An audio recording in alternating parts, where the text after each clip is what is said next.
আগামীতে কি ধারাবাহিক একমাত্র জায়গা যেখান থেকে মানুষ অ্যাটলিস্ট খেয়ে পড়ে বাঁচতে পারবি? এরকম বিষয় কি? না না না, আরও অনেকগুলো রাস্তা খুলবে। এই দেখো না, আমিও তো এখন তোমার মতন পডকাস্টার হয়ে গেছে, সেটাই তো অফকোর্স কথা তোমার বলবি। তো প্রত্যেককে নিজেকে নতুন নতুন করে আবিষ্কার করতে হবে, এবং মিডিয়া নতুন নতুন করে খুলছে, নতুন নতুন দিক খুলে যাচ্ছে।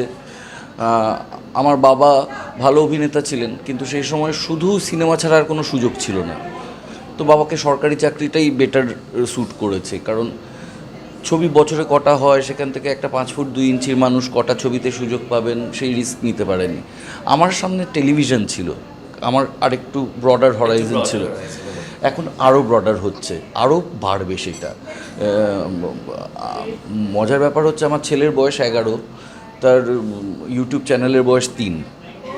সো এবং ও যেটা এখন ইউটিউবটা করছে, ওর বড় বয়সে সেটার প্রাসঙ্গিক থাকবে না।